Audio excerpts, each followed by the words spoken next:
টেবিলের ওপর সবার সামনে রাখা কাপ, আর এসব কাপ ভর্তি রাখা রক্ত। তাতে কলম ডুবিয়ে রক্ত নিয়ে কাগজে লেখায় ব্যস্ত সবাই। রক্ত দিয়ে কি লিখছেন? এরা সবাই শিক্ষক, যারা রক্ত দিয়ে প্রধানমন্ত্রী বরাবর স্মারকলিপি তৈরি করছেন। তাদের দাবি, শিক্ষা ব্যবস্থা জাতীয়করণ ও ঈদুল আজহার পূর্বেই বেসরকারি শিক্ষক কর্মচারীদের শতভাগ পূর্ণাঙ্গ উৎসব ভাতা প্রদান, বিভিন্ন শিক্ষকদের শরীরের তাজা রক্ত দিয়ে লেখা স্মারকলিপি প্রদান ও মানববন্ধন কর্মসূচি পালন করেছেন বরিশাল বিভাগীয় জাতীয় শিক্ষক কর্মচারী সমিতি ফেডারেশন।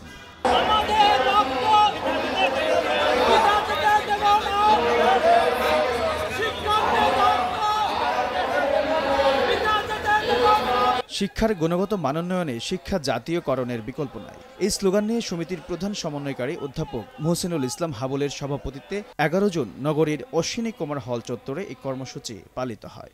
এ সময় শিক্ষাক্ষেত্রে সরকারি বেসরকারি খাতে বিরাজমান বৈষম্য দূর করে শিক্ষার মান উন্নয়নের লক্ষ্যে দ্রুত বেসরকারি শিক্ষা ব্যবস্থা জাতীয়করণ, পূর্ণাঙ্গ উৎসব ভাতা এবং শতভাগ ঘর ভাড়া প্রদানের দাবি জানান শিক্ষক নেতারা।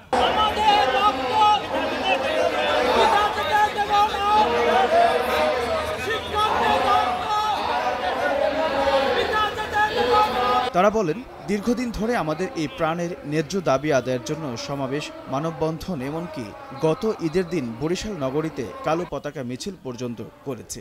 অথচ এখন পর্যন্ত সরকার আমাদের দাবির বিষয়ে কোনো ভ্রুক্ষেপ করছে না। তাই আজ আমরা কালি দিয়ে নয়, নিজ নিজ শরীরের রক্ত দিয়ে প্রধানমন্ত্রী ও শিক্ষামন্ত্রী বরাবর স্মারকলিপি প্রদান করার মাধ্যমে শিক্ষকদের দাবি মেনে নেওয়ার আহ্বান জানাই। এরপরও যদি শিক্ষকদের দাবি মেনে নেওয়া না হয়, তাহলে আগামীতে কঠোর কর্মসূচি পালন করা হবে বলেও হুঁশিয়ারি দেন তারা। এ সময় প্রতিবাদী মানববন্ধনে বক্তব্য রাখেন বিভিন্ন প্রতিষ্ঠানের শিক্ষকরা। পরে শিক্ষকদের রক্ত দিয়ে লেখা স্মারকলিপি জেলা প্রশাসকের মাধ্যমে প্রধানমন্ত্রী বরাবর প্রদান করেন। কর্মসূচিতে শিক্ষক নেতৃবৃন্দের 4টি সংগঠনের শতাধিক শিক্ষক শিক্ষিকারা অংশগ্রহণ করেন। এইচএম নাহিয়ান, ভোরের কাগজ।